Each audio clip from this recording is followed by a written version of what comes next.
Hello, everyone, and welcome to another Winner Circle Sports Betting Podcast. It's Monday, September 16th, powered by gamblersWORLD.net. As always, it's a Monday. Chip Chirimbes, Doug Upstone joining me here, folks. We got some Major League Baseball today. I know people aren't excited about it's baseballs, but let's just recap our football, why you should keep watching the show. Football Friday, 2-1. That is a 6-3 run on our live Football Friday show, 1 o'clock every Friday live. Thursday show with these two fine gentlemen, a nice 2-1 day. Not too bad there. Nearly should have been probably a 3-0. Chipper's total, he had the Ravens under, which was a dead under for 3 quarters until the Ravens decided to stop playing football with a 10-point lead. Probably should have been a sweep for us, but we'll still 2-1, not bad. 2-1 Friday, not bad. And me and Chip on Wednesday with college football, 2-0.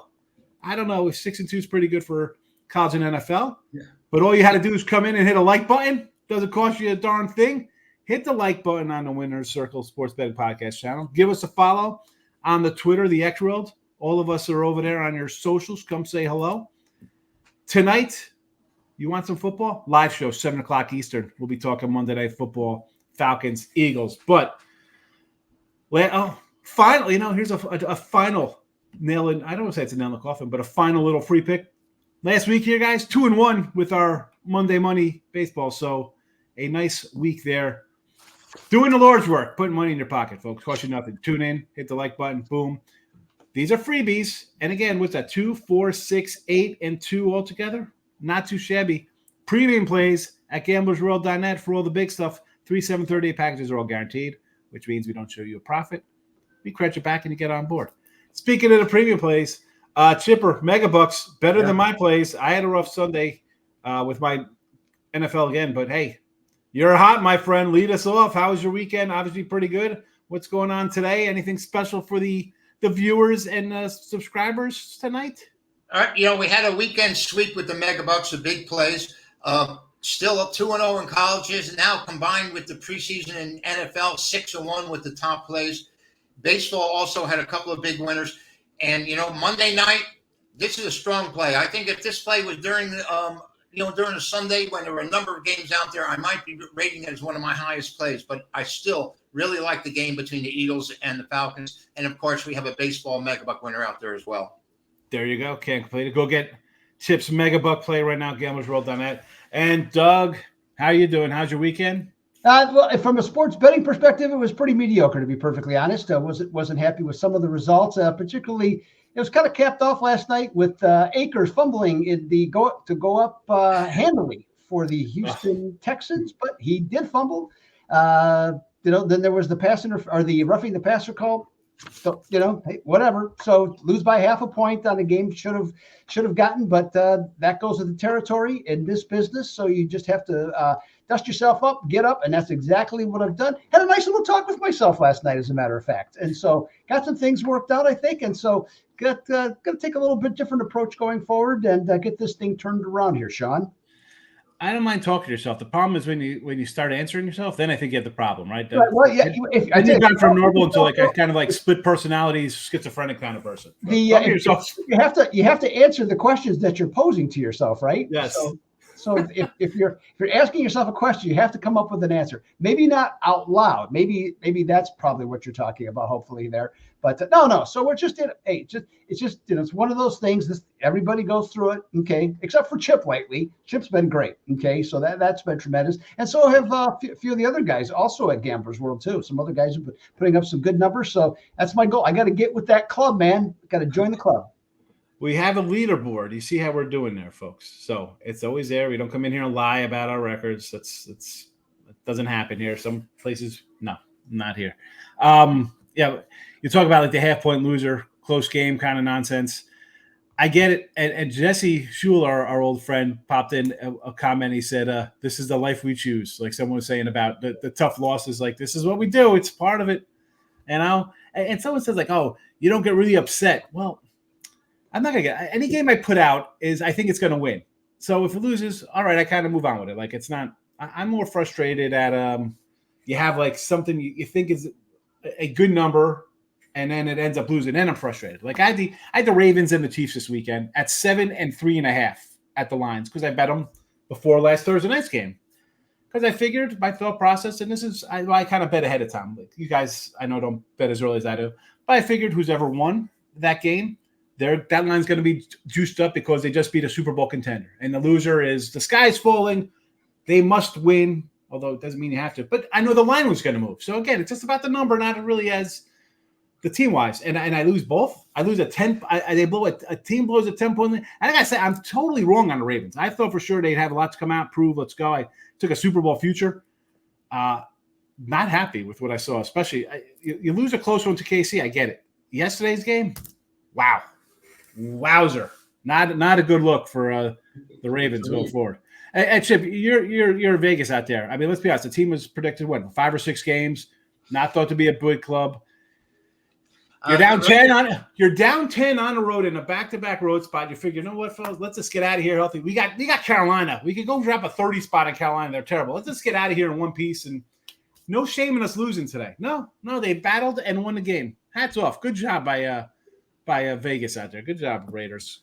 Good job. But Well, I'll chime in on Baltimore here. The one thing that's it's going to be talked about going forward is it was thought to be a concern, but it was kind of poo-pooed. Is that they lost 3 starters in the offensive line? Yeah, and it shows that they don't have much of a running game. Let's see here. How's Dobbins doing out in L.A.? Looks like he's doing okay to me. He had 150 yards yesterday, and Gus Edwards pretty good. Had 100 the week before. Had 129, I think it was the week before. But so their offensive line isn't very good, and so that's really curtails the running game.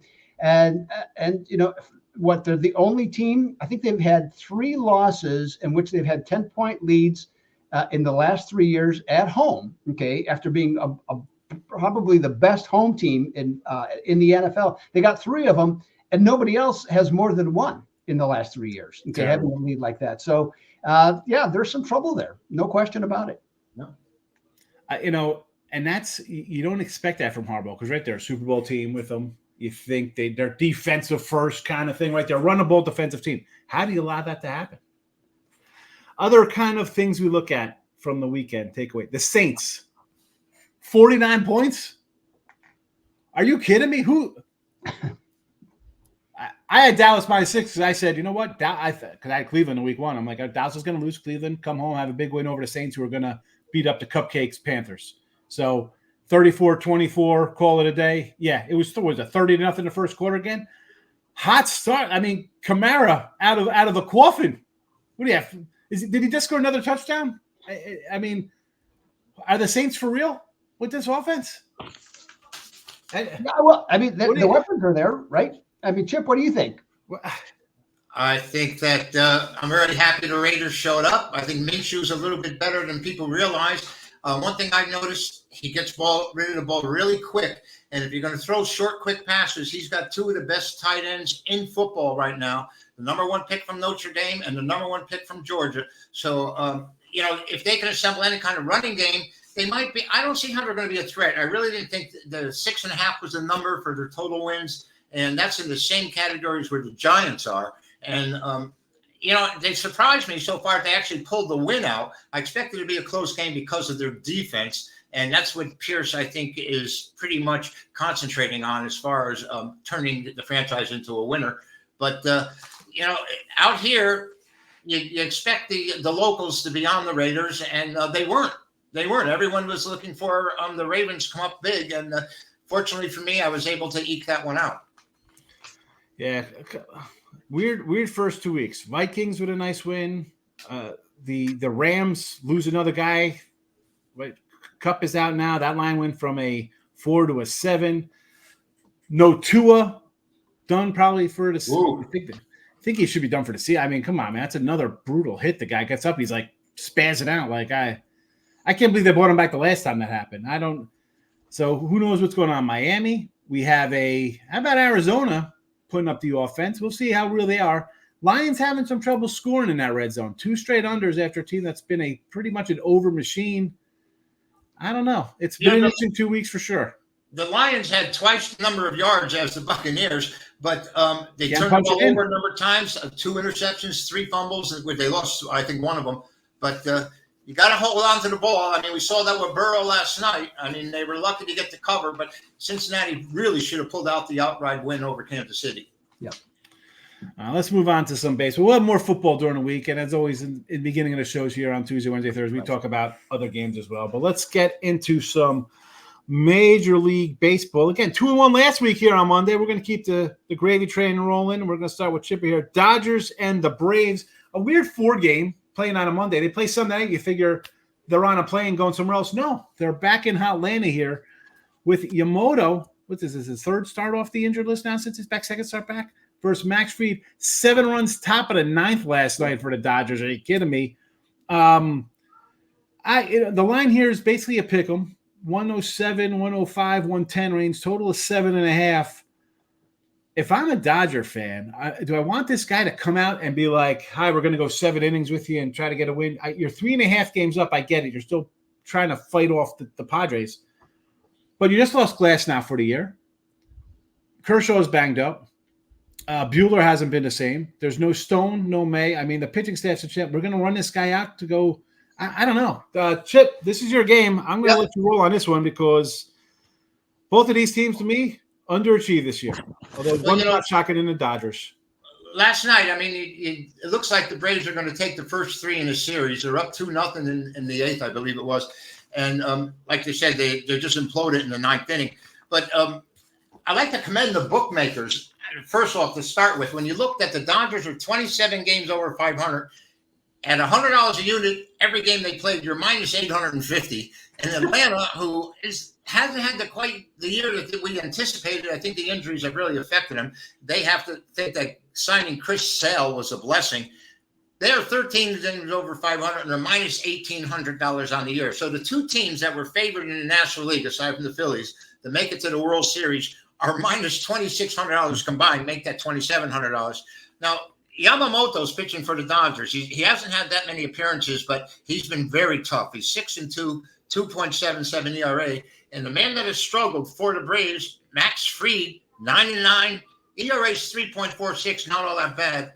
Against the Dodgers, he's 3-3 career-wise, giving up 3 runs a game. Yamamoto's 5-2 in the last 7. Excuse me, the Dodgers are 5-2 in the last 7 against the Braves, despite losing the first 2 of the series. Now, you got 2 teams that are fighting for position because the Dodgers would like to overcome the Phillies, and Atlanta needs to be able to keep winning to stay with the Padres and the Mets of all teams, who just seem to keep winning in spite of a Lindor right now, who's very questionable because of a sprained back in the last game he played. But with Yamamoto and Fried coming out here, I think this game stays under the total, and that's what I'm going to play right here. But I do have the side on gamblersworld.net, so you can log on, follow the buy links. This is a Megabuck release. It is my single strongest play in baseball today. So become a Megabuck winner. We're really running very well with those, and we get 67% of our Megabucks, believe it or not. We don't lay big favorites in the last 55 selections. So, like I said, become an A-play winner and get that Megabuck winner between the Dodgers and the Braves. Official Chip Chirimbes play here in the video, under 7.5, Dodgers and the Braves. And be sure, if you want the premium stuff, go get it. The guy's hot with his Megabucks A-plays. Go get Chip's play there. Doug, anything you want to add to the total there or side? Yeah, any thoughts? I'm going to respectfully disagree with Chip on this. And I understand all Chip's points are very good. They're just, for me, I'm just looking at something a little bit different here. In these teams' last 5 games, Dodgers have maintained their scoring average of 5.1 runs per game. The Braves actually in their last 5 are hitting like they did last year. They're scoring 6.5 runs per game in their last 5 contests themselves. I think the Dodgers will get to 4 runs in this game. Fried hasn't been that great of late. Has been up and down kind of all year. Dodgers are 8-2 on the road, 8-2 over, against teams that have a win percentage of 54 to 62%, like Atlanta. And I think Atlanta is going to be able to score in this one as well. So I think both teams are going to get to 4 runs. So I'm going to go over on this total. All right, Doug sort of likes the over here. I gotta say, I would more lean on the under. I mean, I know they've scored, but still 80 and 56 to the under all year. Oh, yeah. Braves are a great under team. No question about it. Yep. You know, it's like at the beginning of the year, they were hitting and you're thinking this is going to be gravy. Just run line them every game. Team total 4.5 to start the season. You're thinking Acuna and Ozuna and Riley, all these guys. It's a stacked lineup. And then they just nothing for 4 months. That's why they're fighting for a playoff spot, because they can't hit. Strider gets hurt. I mean, then they lose another pitcher. Who's the other guy they just lost after Strider? I'm drawing a blank. There's been so many, and then every day lineup as well. So got left and right, and yet Cy Young Sale. I mean, what's he got? 17 wins, unbelievable. Great story for him coming back after injury. Yeah. But official play here under 7.5. Braves Dodgers from Chip. We're going to move over to Doug here. Philly and the Brewers ready to do a battle here. Aaron Savali, the big, huge pickup from Tampa Bay. Unbelievable, this guy here. Versus Suarez for Philly. A nice career year for him. We're staring at about almost the same kind of odds here as the Brave game. Sort of like a pick'em. It's a 110 to 115, 112 in there. Dependent. Shop around. You get different kind of numbers here. Total of 8. I don't know here. This one to me, you have two teams that are still kind of fighting for playoff positioning. Right? Mm-hmm. As Chip was saying, he's like the Dodgers are playing the Phillies for best record. We want kind of home field. The Brewers are just winning. How are they? Maybe you could explain how these guys have won. They trade their best pitcher in Burns. Their second best pitcher, Woodruff, I don't think suited up this year. The bullpen had problems. You lost Yelich, who I'm not even a huge Yelich fan. Yet this team was like leading hitting for 3/4 of the year. How do they do it? Listen, you say, because I can go on about these guys for a second. So I'm gonna let Doug take it away here. This is his official pick for the video here and our official show pick. But I got some other stuff I'll say after the guys chime in here with these guys. Yeah, well, I'll say this about the Brewers. I think Murphy's a heck of a manager. He got himself in trouble in college doing some illegal things here at Arizona State, just down the road from me here. But he's a very good manager. And last year, they brought up a number of young guys that a lot of people weren't that familiar with. And those younger guys continue to improve, and he's been able to mix and match the pitching staff. The bullpen's been terrific all year. So I think he's done a heck of a job with this roster. Now, this is an interesting series to me, and an interesting game because, this is a potential playoff series, coming up. So I think that's something that to consider here. Both teams, I think they'll come to play for this series. Both teams basically have their divisions wrapped up. So I think after this, I don't think you're going to see a lot from these teams. I think a lot of players are going to sit, but I don't think it's going to be the case in this one. You mentioned Savali, since coming over from Tampa Bay, he's pitching like he did in Cleveland, where he was really good. He's 4-0 right now, 2.67 ERA in his last 6 starts. On this show earlier, we talked about Suarez being a regression candidate in the second half of the year, and that's certainly proven to be true. He's 2-4 with a 5.30 ERA in his last 7 starts. Yeah, I did some digging on this one. Just came up with something sort of interesting. So it's not the typical pick on this one here. Brewers yesterday scored. Well, they lost 11-10 in extra innings to Arizona. When the Brewers score 10 or more runs this season, in their next game, they are 11-1 over. And of those 12 games, they have scored at least 4 runs in those 12 games, all but once. So went to DraftKings, found something here. I'm going to take the Brewers over 3.5 runs for this game. It's minus 130, but I'm more than willing to do it. To go over 3.5 runs, think they'll get to 4. And what might be, let's just say, not a high-scoring game, but maybe a little more than most people think. Team total, Brew Crew, over 3.5. Official Winner Circle podcast pick from Doug Upstone. I kind of lean a little over there myself. I'll tell you why in a second. Chip, you got any thoughts on this game as well? Yeah, I do, and I'll go back to the overall record where Philly has the best record in baseball, 31 games over 500, but the bookies did a great job with them. They're only plus $750 on the year at $100 a unit. Whereas Milwaukee, this team must be living in a house of mirrors because they're 23 games over 500, Doug, and they're plus $1,500 for the year at $100 a unit. But when I look at this matchup, like I said, Savali has won his last 4 decisions pitching for Milwaukee. He's been excellent in the last 6 starts. Ranger Suarez, who's pitching for the Phillies, started the season really well, but in his last 7 starts, he's 2-4 and ERA's 5.3. I think the Brewers just stay hot here. Philadelphia doesn't have as much pressure on them, and I think that. Well, by the way, Milwaukee's got a 10-point lead in the NL Central, so maybe there's no pressure on them either. But my gut feeling is that the Brewers are the side here. Their magic number is 3 for Milwaukee, and I'll take Milwaukee against Philly in this situation at home. So maybe they'll score a lot of runs, like Doug said. Doug, you love when a team's hot. When they got the bats and the bats are working, you said they go over, they score 10 runs. Although they got beat, the next day they're still in that momentum. So maybe the Brewers will put up a few runs and defeat Suarez, who's really struggled in the last month. I kind of leaned over in this one because, Savali has pitched well. He's got a nice little run here, 4-2, 3.84 ERA with Milwaukee. And you look at his last games, he had a bad one in one game. Other than that, 2-0, 3-0, 3-2. So you're going to go 6 innings, give you maybe 2 or 3 runs. I could take that. You're going to be in the game there. And Suarez, you mentioned his bad run. Is it we're hitting that little innings wall because he had those bad July starts and a bad June start, so he gave up a bunch of runs. And even his past start, not all that great. I'm with you on the Brewers. The team total over 3.5. Why isn't this game like 6-3, 5-4, something like that? I'm agreeing with the team total over. I think Milwaukee playing. I ain't saying house money because it's mid-September and they're in first place and they're going to win a division with a 10-game lead. But hats off to the Brewers there. Official show picked on Milwaukee team total over 3.5, and it's -130. It's not a terrible number. I like it myself, so I'm with you there. Chip is under Atlanta. Doug is team total Brewers over 3.5. My game is going to be the late game, 9:40 first pitch, the Astros and Padres. Playoff atmosphere now, right, guys? This is what it's all about, right? It's playoff baseball, and we have 2 teams here, although not NL Westers like the old days back when the Astros were over here. 4-game win streak for them, 3-game win streak from the Padres. Darvish, Arrighetti started horrendous. Remember, he started, people were like, oh, my goodness, this team, he was part of the problem why Houston was 10 games, 15 games under 500 at the time, on top of the fact they couldn't get a hit.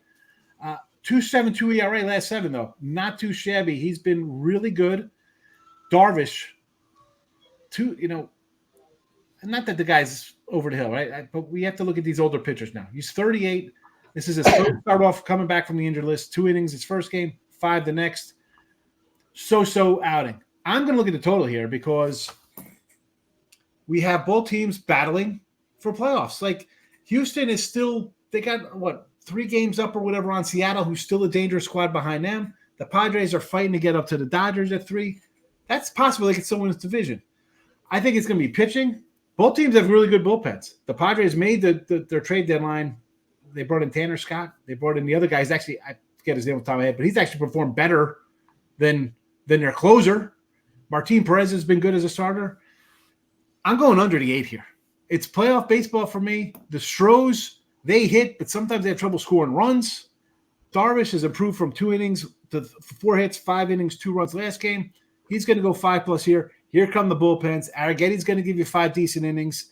8 seems like too many for me. I'm surprised this wasn't – I won't be shocked if this is like 7.5. You'll get this later. Maybe even – It is 7.5 now, yes. 7.5 now? I'm going to say I was like 8. I thought 7.5 felt like right to me the way both of these teams had been playing. I know Darvish has been a little sketchy off the injured list.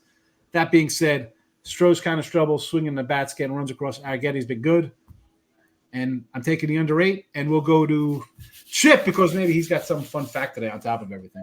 I do. I have some fun facts about September 16th before I get to the game. By the way, Houston, all year long they've been struggling. Now they're 13 games over 500, and San Diego surprised everyone this year for me. They're up $900 on the year, and they're plus 20 games over 500.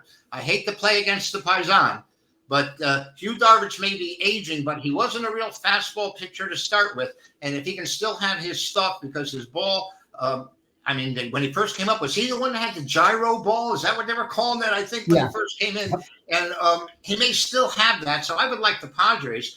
But, in 1973, on this date, O.J. Simpson set an NFL record with 250 yards rushing.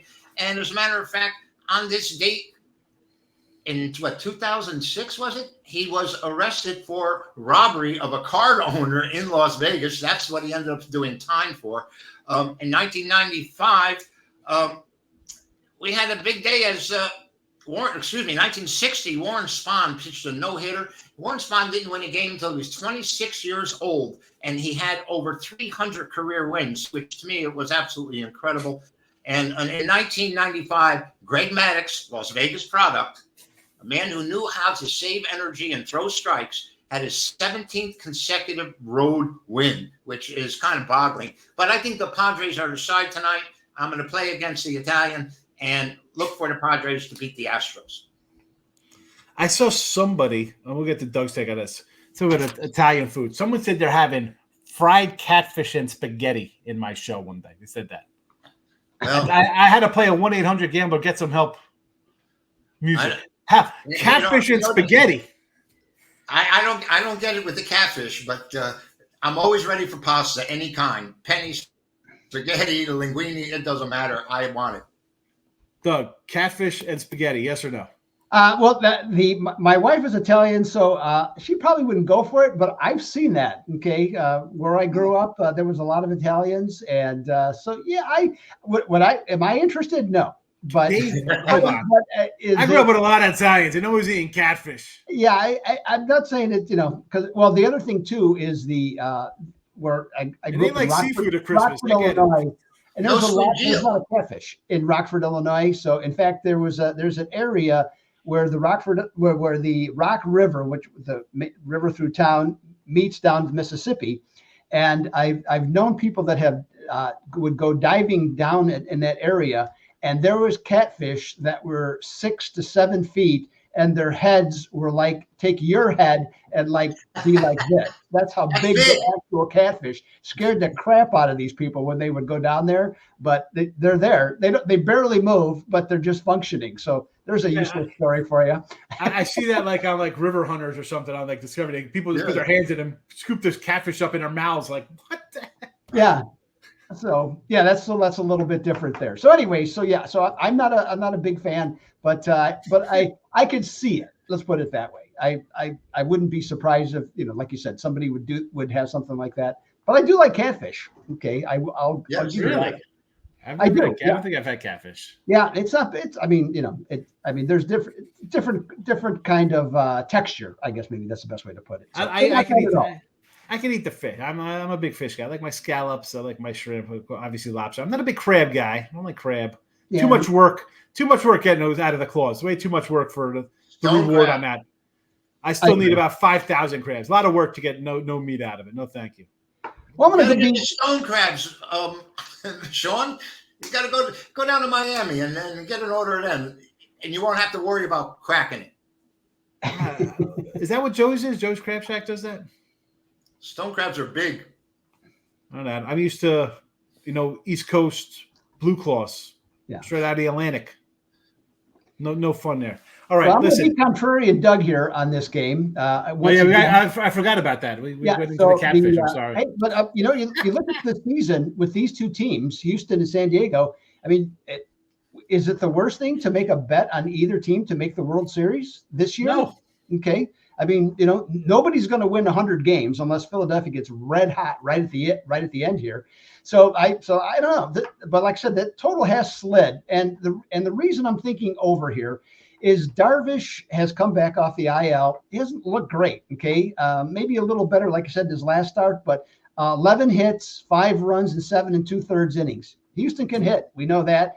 Arrighetti, as you mentioned, has been much better recently, but I still look at his season record on the road, 5.22 ERA, and get this, at night his ERA is 6.05 with opposing teams hitting 2.95. Now I've been to Petco Park many times. Wow. I know it's right on the Pacific Ocean. The air's thick at night. I get all that stuff, but here's the team that's playing there: the Padres this year, 26-10 at home over. After a win, 13-4 over, playing a team that has a win percentage of 54 to 62%, and 12-2 over after 3 consecutive division games, which they just played in San Francisco. I'm going to go over the 7.5 on this one. I know what the official play is, but that's just my opinion on that. That's why we have a little around the horn segment here. Everybody can come with a different kind of angle of it. I was blinded by I got teams battling to stay in position. I think we're going to get pitching and defense.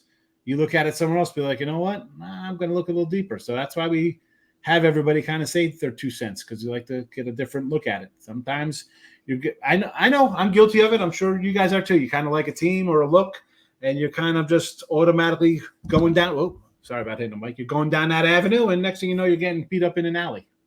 So hopefully that's not the case here with the free pick. So official free picks, under 8 Padres for me. Team total Brewers over 3.5 for Doug. Chip is going under the Braves 7.5. Yeah. 2-1 last week in the free pick video. Not too bad. The football combined 6-2. Not too bad. Free plays are great. You come, hit the like button, leave a comment about the catfish. Maybe you like catfish. I don't know. Knock yourselves out. You want premium stuff? Go to gamblersWORLD.net. It's right there at the top. Come see all of us. We have 10 other guys as well. We have a leaderboard. Win or lose, always the truth. I had a bad weekend. Chip had a good weekend. Doug had a social weekend. It's all right there for you, people. We come on here every day. A different capper. We switch it up a little bit. Come say hello.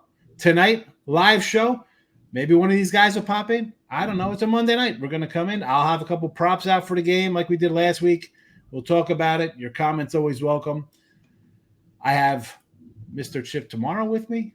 I think we're bringing in a little Brian Bitler on. Like I said, I think Matt Fargo was supposed to come in tomorrow. Who knows with that guy? I'll keep throwing him out in the chat just to kind of pressure him, peer pressure him into coming in. I think Brian Bitler will be with us on Wednesday. Joining the me and Chip will be a little 3-man. Doug and Chip Thursday with some. I think we're doing NFL this week. I totally forgot what. No, I think we got college this week. I don't even. Who knows? Football Wednesday, Thursday, Friday. I'll tell you that. Live show on Friday. Live show tonight. Doug, Chip, myself. Winning Circle Sports Betting Podcast at Gamblers World. Have a good Monday. Come back tonight at 7 o'clock for the live. Be a winner, everybody. Bye-bye.